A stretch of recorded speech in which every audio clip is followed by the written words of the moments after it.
I no longer expected reunions. Ever since my husband passed, this house had grown colder, little by little. I tried to keep it warm by turning on the heater earlier each winter, folding an extra blanket at the end of my bed. But the coldest thing wasn't the air, it was the silence inside my heart. Silence so deep there were days I felt like I had vanished from the memories of those I loved. So when David, my only son, sent me a short, dry message on a Wednesday afternoon, "Mom, I'm stopping by tomorrow. There's something I need to discuss." I nearly dropped my phone. No greeting, no mention of Thanksgiving. Just a flat sentence like white paper with no ink. I didn't expect flowers or pie. I just hoped just once that my son would come home because he wanted to, not because he had business to discuss. On Thanksgiving morning, I was up by 5 a.m. The heater popped and hissed its usual sound like an old friend whispering, "You're still here." I moved slowly in the kitchen, hands trembling a bit as I made tea, eyes locked on the boiling water, like I could somehow slow down time by watching it hard enough. I made roast chicken my husband's favorite recipe, sliced sweet potatoes, drizzled honey, placed it all in the oven at 11 a.m. sharp, so it'd be perfectly done by 1 o'clock, right when the aroma would fill the house. David never told me what time he'd arrive, but still I set the table. 2 plates, 2 glasses, 2 neatly folded napkins. I even added a small vase of yellow chrysanthemums tilted just so as if saying, "Sit down, son. I've been waiting for you." At 2 p.m., I heard a car pull up out front, a black BMW, new license plates. David stepped out in a designer coat-polished shoes phone in hand, talking about something half-finished. He hung up when he saw me standing in the doorway. "Hey, Mom," he said casually. No hug, no real eye contact. I nodded with a small smile. "Come in, dear." I made roast chicken. He glanced around the house. "You're still using that old heater? This thing must cost a fortune to run." I didn't answer, just led him to the dining room. The food was still warm, the flowers still fresh. I poured tea. David didn't sit down. Instead, he pulled a stack of papers from his bag. "Mom, what are your plans with this house?" I blinked. "What do you mean it's old? You're living alone. I've already talked to a realtor. If you agree, we can process everything quickly. This place could sell for around $450K. I heard every word, every number, but strangely, I didn't feel much. Not shocked, not angry, just tired. I said softly, "I'm still okay here. The heater still works. The roof only leaks a little dung. Son next door said he'd help fix it next week." David finally sat down, pushing the papers toward me. "You just need to sign. I've taken care of everything. Once it's done, I'll move you to a care facility in Riverside. They have 24/7 support." I picked up the paper. It wasn't a sales agreement. It was a power of attorney. Cold legal words giving him full authority over every decision involving the house, no conditions attached. I placed the pen down. Didn't sign, didn't speak. David sighed. "Mom, I don't have time to drag this out. Do you really think I need your money? This house means nothing to me. But I can't sleep knowing you're living like this." I smiled just a little. That same old smile I gave him when he was 15 and got into a shouting match with his father over wanting a motorbike. Back then, he'd also said, "I don't care about money." 2 months later, I found credit card statements buried under his bed, 5 figures deep. But I didn't argue. I simply said, "Eat, dear." The food's still warm. David didn't touch the plate. He stood up, shoved the papers back into his bag, and muttered, "I'm busy. Think it over. Don't make me find another way." Then he left. I stayed seated, just me at a table set for 2. The chicken cooled. The candle flickered low. I took a bite. Didn't taste much. But I chewed. Because I've grown used to swallowing disappointment. I didn't cry. I didn't call anyone. I didn't tell the neighbors. I just washed the dishes, folded the napkins, and placed a fresh bouquet of flowers in the vase. Not because I believed David would come back, but because I needed something warm to hold on to, even if it's just the flowers, even if it's just myself. I remember very clearly the morning after Thanksgiving. I was tidying up the table when I noticed my glass of wine still full untouched. The pumpkin pie had gone cold. The cloth napkin I had folded neatly for David was still perfectly clean. No one had used it. In the pale winter sunlight, the house returned to its usual self, quiet, worn, and tired. But this time, something felt different. I didn't just feel alone. I felt deceived. For the entire week that followed, I called David 3 times. Each time the phone rang endlessly, until a cold automated voice echoed back, "We're sorry. The person you are trying to reach is unavailable." I left a voicemail. "I just wanted to ask you about those papers from the other day. Can you call me back?" No response. I sent a text. Just a simple line. "How are you? I'd love to hear your voice." Still, nothing. I tried to come up with reasons. Maybe he was busy. Maybe he hadn't seen it yet. But deep down I knew. And slowly my heart began to crack. David didn't respond because he didn't want to. One Tuesday morning, I made my usual cup of ginger tea. The scent was the same warm familiar. But when I took a sip, all I tasted was bitterness. I couldn't swallow. I turned on the TV, hoping for the comfort of another voice. But the early morning news was all business stock markets, the rising dollar, a sudden spike in real estate prices across older neighborhoods. I laughed. Wasn't that exactly what David was doing? Targeting worn-down homes, elderly owners with no one around. Buying low, selling high. His own mother me might have been the most emotionally profitable investment he ever made. That day I heard an unusual noise coming from the front yard. I opened the window and looked out. 2 men were measuring the lawn, tapping on the porch beams, staring intently at the roof. I stepped outside. "Excuse me, who are you?" I asked. The taller one offered an awkward smile. "Ma'am, we're with a construction crew. Mr. David, your son, sent us to assess the property before renovations." "Renovations? I hadn't agreed to anything." I spoke clearly. "I haven't signed any documents. This house still belongs to me." They scratched their heads, hesitated, then quietly backed away. But I caught the look they exchanged, that quiet mix of pity and dismissal, as if I were just another confused old woman who didn't know what was happening. I stepped back inside and closed the door softly, but my heart was pounding, not out of fear, out of humiliation. I, who brought David into this world, who raised him with these 2 hands, who skipped meals to save for his tuition, was now forced to argue with strangers on my own doorstep, just to prove that I was still alive. That evening, I went through all my house documents, title deed, property tax records, utility bills. I sorted every page by year, by type. And that's when I noticed something strange, a letter from the county finance office regarding an outstanding tax balance. It claimed I had failed to pay property taxes and was now at risk of asset seizure. That made no sense. I'd always paid on time, always in full.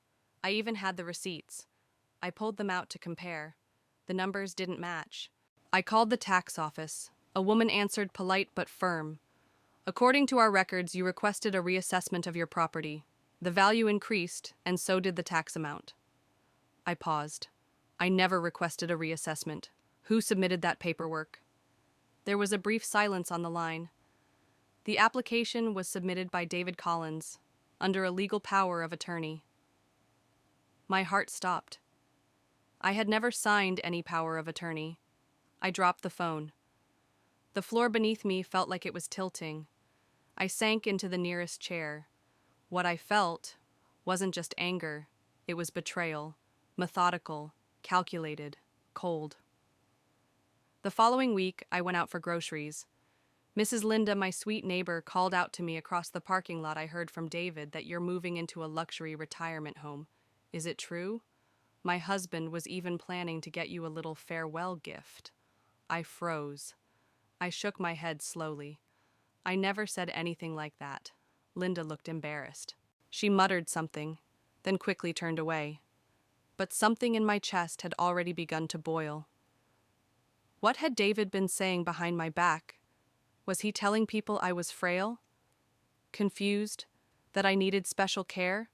Or worse, that I was better off being sent away? Suddenly I remembered all the recent looks from my neighbors, those glances filled with pity or unease, or quiet avoidance. I was no longer just Miss Ellie, the lady who baked the best cookies on the block. Now I was David Collins's mother. A name tied to some whispered real estate deal people said would be a big win. The following Saturday, David showed up again. No call, no warning. He brought a box of pastries from the bakery I used to love, the kind with apricot filling and almond dusting. He set it on the table. "How are you, Mom? I'm just stopping by real quick," I asked calmly. "Why did you send people to survey the house without telling me?" He smiled. "Just getting things ready." "It's hard for you to live alone, Mom. I want you to have somewhere more comfortable." I said nothing. He went on. "You don't have to worry about a thing, just sign a few papers. I'll take care of everything," I asked quietly. "And what if I don't sign?" He hesitated. His voice softened. "Mom, I just want what's best for you." I looked him straight in the eyes. "Or is it that you want what's best for your investment silence?" No one touched the pastries.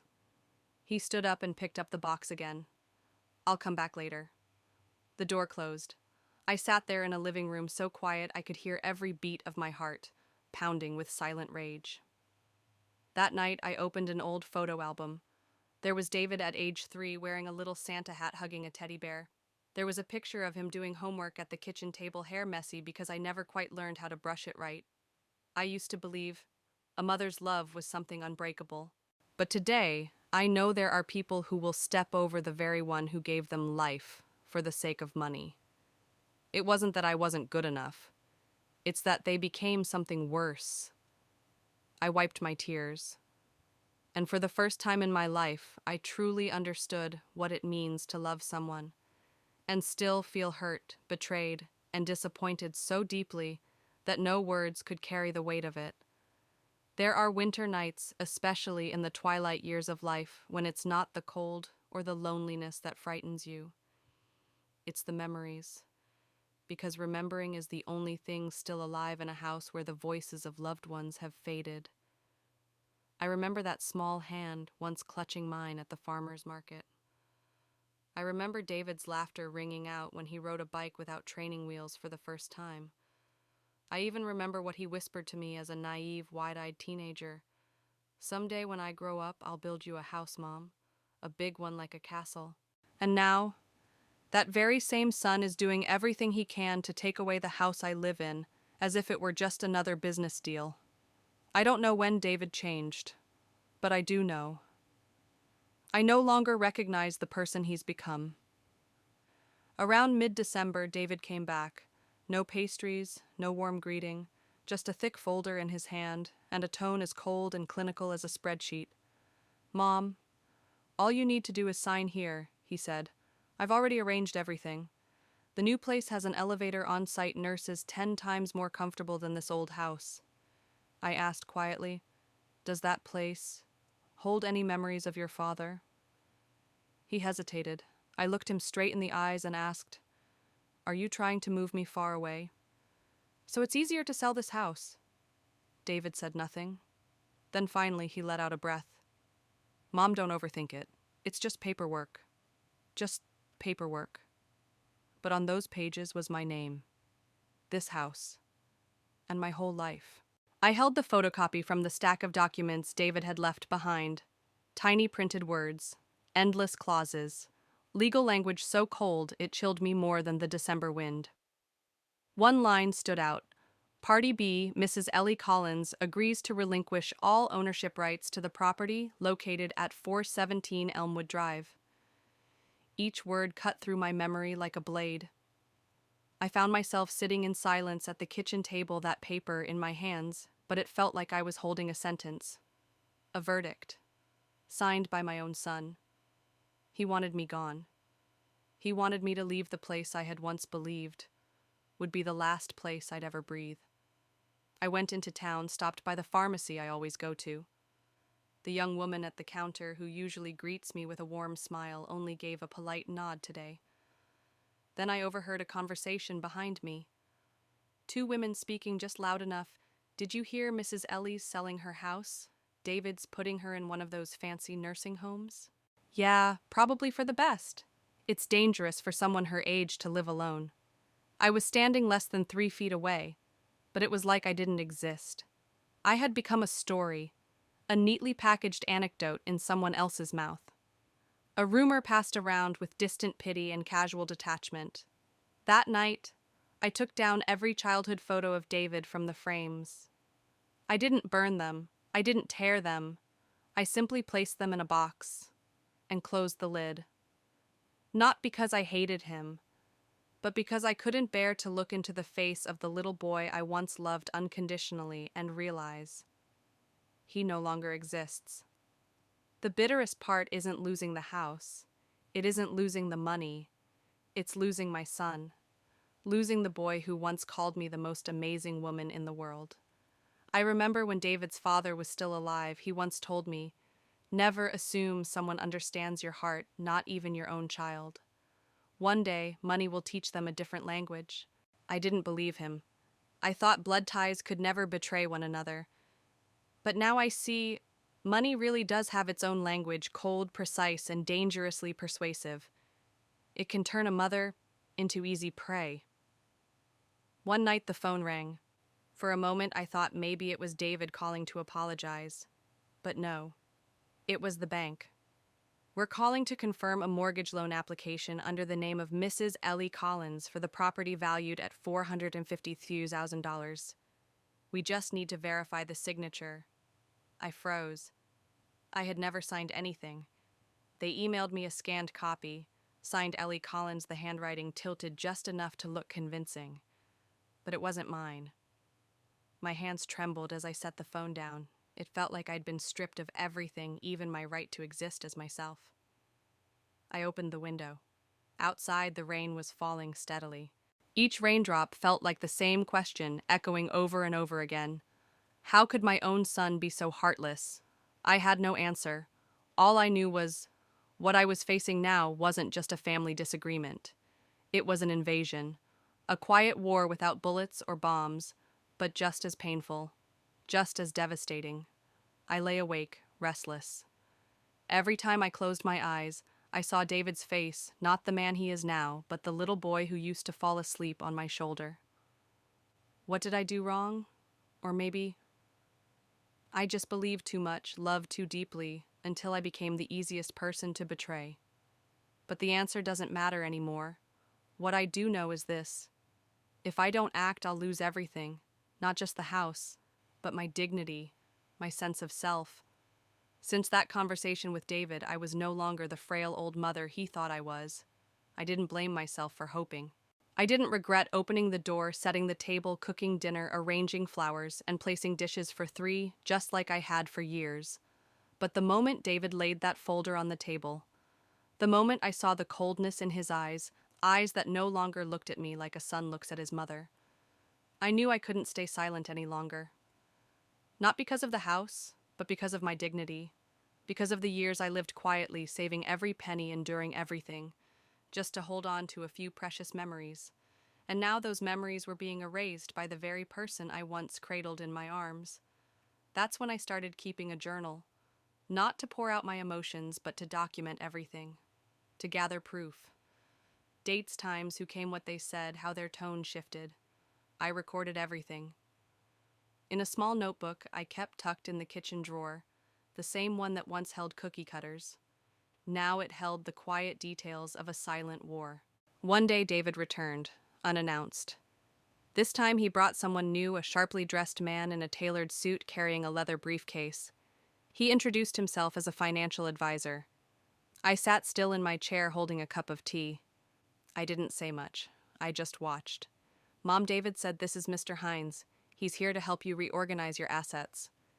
All we need is your signature on a few simple forms." I smiled. "Well, let me read everything carefully first." My voice was calm, not bitter, but not soft enough for anyone to mistake me as weak. I had learned how to speak in just the right tone, enough to keep their pride intact, but not letting go of my own armor. As soon as they left, I opened the notebook and wrote everything down, every word, every expression, every document they laid on the table. I pulled out my phone and took pictures of each page. A few days later, David came again. This time with a young woman in business attire, her makeup light, her smile professional. "Good afternoon," she said. "I'm with a real estate agency. I heard this property might be listed soon and wanted to conduct a preliminary walkthrough." I didn't argue. I didn't ask her to leave. I simply stood at a distance and quietly took note.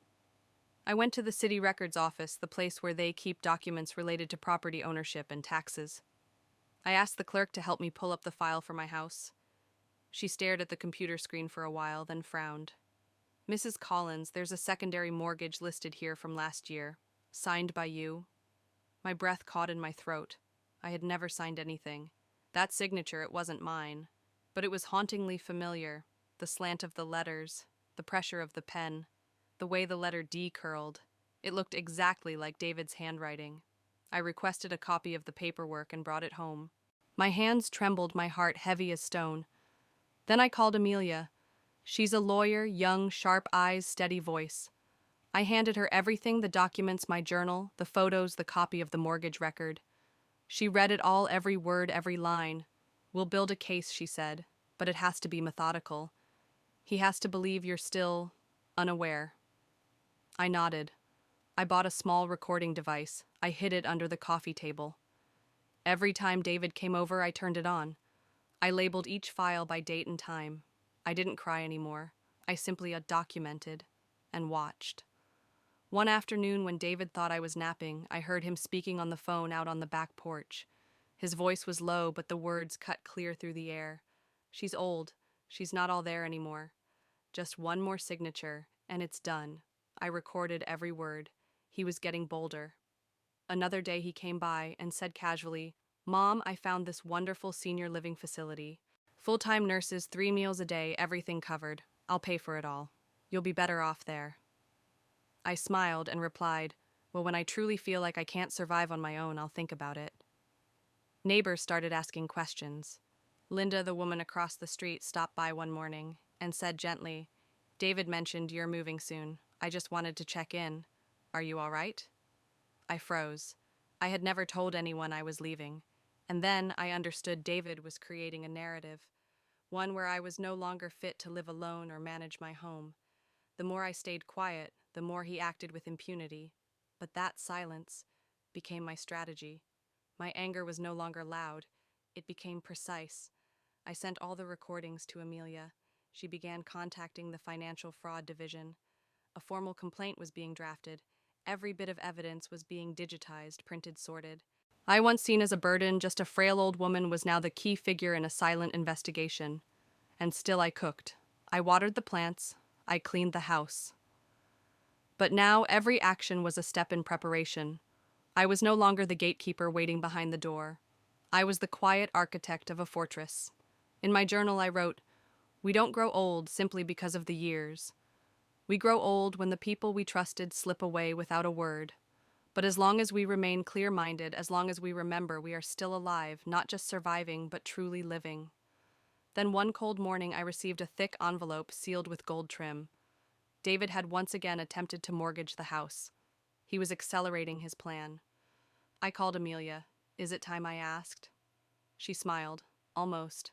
Let him take one more step." And then we closed the trap. The game had begun, but this time I was the one placing the pieces. Everything was in place. The plan wasn't revenge, it was protection. I didn't need to win big. I only needed the truth to come to light. And for the first time in years, I felt strong. Not because I could stand up to David, but because I no longer trembled in the face of loneliness. The snow began falling early that morning. Tiny white flakes dusted the roof tiles, settled gently on the porch railing, like the powdered sugar I used to sprinkle on David's favorite holiday cookies when he was little. The sky hung low and pale, hushed in that heavy way mornings can be when there's too much left unsaid. Even the air seemed to sigh with all the unspoken things Thanksgiving had failed to mend. I had cleaned the house early, not to welcome guests, but to prepare the stage. Everything was ready: photocopies, recordings, photos, the complaint letter all neatly tucked inside a light gray folder resting on the coffee table in the living room. On the sofa sat Amelia, my lawyer, holding a warm cup of tea, her eyes cold as steel, but her voice always gentle when she spoke to me. That table, that couch, they had once witnessed me holding David close as a child, when he'd cried over a bad grade, like it was the end of the world. And now, in that same spot, I would look at him not as my son, but as a stranger. The man who tried to steal the last memories I had left. 2:00 p.m. on the dot. A sleek black car rolled onto the driveway, its tires crunching lightly over the fresh dusting of snow. David stepped out first, dressed in a gray cashmere coat and polished leather shoes. Two men followed, one with a laser measurer, the other holding a thick folder that reeked of real estate paperwork. He didn't notice Amelia right away. He wore that familiar look, half smile, half detached, polite but emotionally vacant. "Hey, Mom," he said casually. "Just brought the appraiser over real quick. Shouldn't take long." I nodded without replying. When he entered the living room, his eyes finally met Amelia, a young woman in a black suit calmly seated by the window. "And you are—" Amelia rose, extending her hand. "Amelia Tran, legal counsel representing Mrs. Collins." The air froze for a moment. David turned to me, color draining from his face. "What's going on here?" I slowly sat down, folding my hands in my lap. "What's going on, David?" "Is that you used my name to illegally mortgage this house. You forged my signature. You deceived the bank, misled the county office, and tried to pressure me into signing papers that would strip away the last thing your father left behind." He flinched and stepped back slightly. "Mom, what are you even talking about? Someone's clearly been manipulating you." This is all Amelia cut in, opening the gray folder. She laid out one document after another on the table. "Here's a copy of the fraudulent loan application. Here's a comparison between your signature and the forged one. Here's the email you sent to the real estate agency. And here's a sworn affidavit from a county clerk confirming Mrs. Collins never signed any transfer of ownership." David went pale. I stood. My voice wasn't loud. It wasn't trembling either. It was simply clear. "You didn't come here today to visit your mother. You came to take the last thing she had." I paused, looked him directly in the eye. "You didn't ask how I've been. You didn't care what I cooked. You forgot my birthday. You didn't call when I was in the hospital. But when you needed money, I suddenly became a property to liquidate." He looked down. "This house isn't just shingles and drywall or a dollar sign on a sale listing. It's where your father took his last breath. It's where I sewed your clothes, where I taped your finger paintings on the fridge. It's where I waited for your footsteps every winter evening. And now you want to erase all of that for a few numbers on a contract." I didn't cry. Because this pain didn't need tears. It needed truth. Amelia continued. "A formal complaint has been filed with the Financial Fraud Division. An investigation has been opened. As of today, David Collins is legally barred from executing any financial transaction on behalf of Mrs. Collins. The property is frozen pending review. If sufficient evidence is confirmed, criminal charges may be filed." David staggered back another step. His voice was barely a whisper. "I didn't think you'd actually go through with this." I held his gaze. "It's not that I went through with anything, David. It's that for the past 10 years I did nothing. I stayed silent. I hoped you'd change. But today I'm not afraid anymore." The room was so quiet I could hear the wind skimming across the windows. David turned and walked quickly toward the door, muttering something under his breath, never once looking back. The two appraisers followed, avoiding eye contact as they passed me. The door slammed shut, and the house returned to silence. Just me and Amelia. She turned to me and asked gently, "Are you okay?" I nodded. Tears welled up, but I didn't let them fall. Not out of restraint. But because for the first time in years, I felt steady, not because I had defended a house, but because I had defended myself. That night, I brewed a pot of jasmine tea, the kind my husband used to drink when sleep wouldn't come. I sat by the window watching snow blanket the porch in quiet white. Christmas lights blinked faintly across the street, soft reminders of old memories. Amelia's coat still hung on the armrest. The paperwork remained on the table. But in my heart, there was no more fear, no more flinching at the sound of tires outside my gate. I had spoken, and I had been heard. The season's first snowfall still fell gently on the old rooftop. Each flake seemed to erase traces of the past mistakes, tears the lies once spoken between these four walls. But I wasn't afraid anymore. I had spoken the truth. I had stood tall. And now I sat by the window, sipping hot tea, waiting for the end to arrive in peace. A week after David stormed out of the house in anger and shame, my lawyer Lon received a call from the Economic Crimes Division. We've reviewed the evidence. There's sufficient ground to open an official investigation. When she told me, I didn't know whether to cry or smile. Not because I wanted my son to go to jail, not because I hated him, but because for the first time, I felt believed. I was no longer an old, confused woman in the eyes of my son.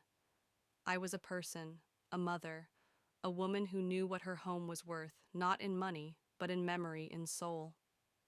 The court date was set for early January. David didn't look at me as he entered the courtroom.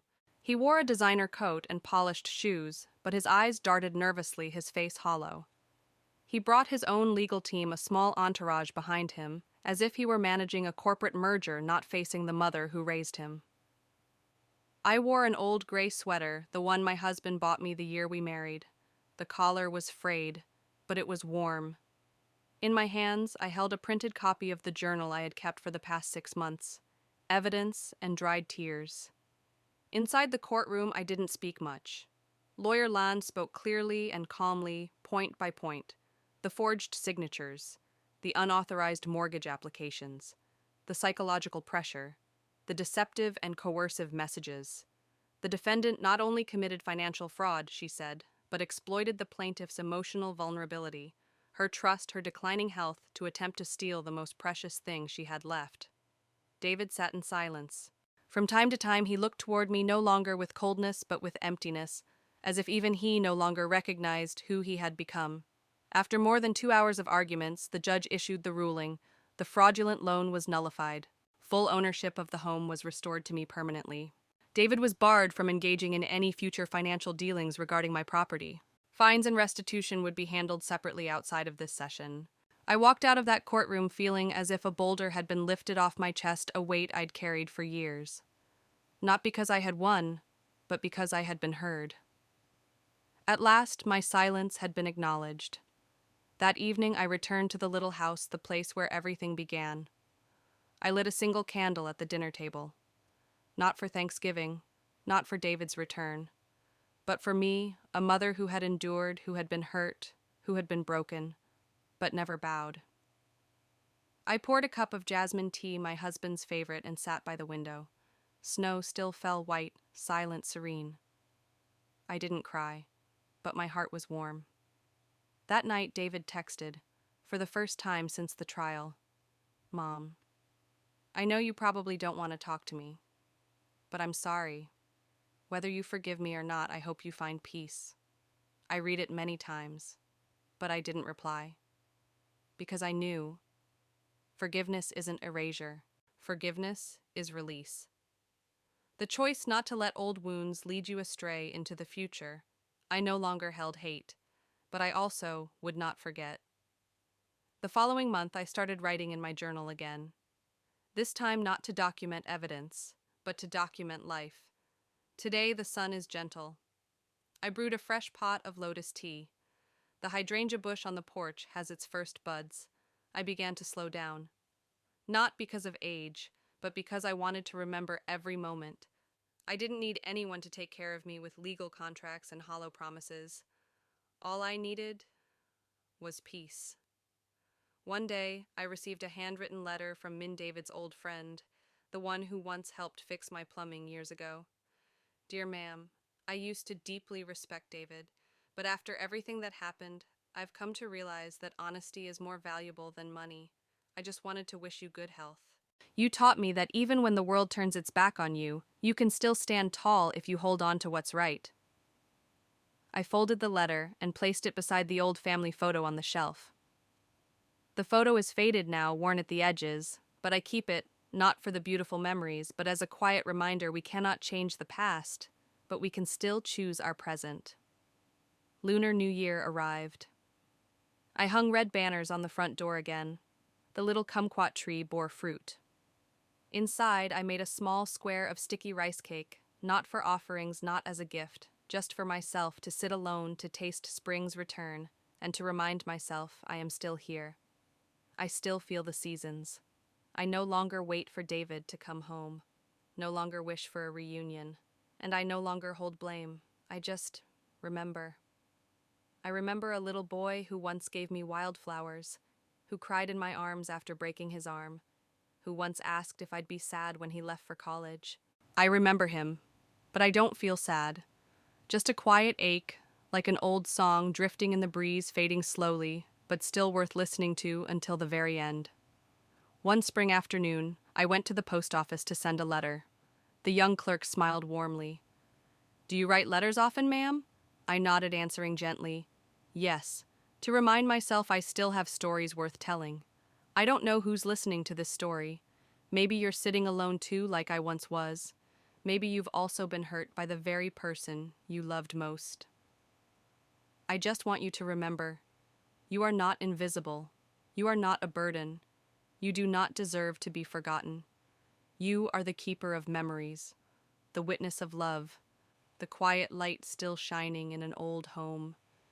If you are silent right now, know that it isn't weakness. It is strength waiting for the right moment to speak. My story ends here. But if you've listened all the way through, then maybe, just maybe, this little voice from my house has reached farther than I ever dreamed. Maybe it's knocking on another heart, a heart like yours. Thank you for staying with me until the very last word. Where are you listening from? Leave a comment and let me know. Let me know that this voice has finally been heard beyond the lonely walls of this house.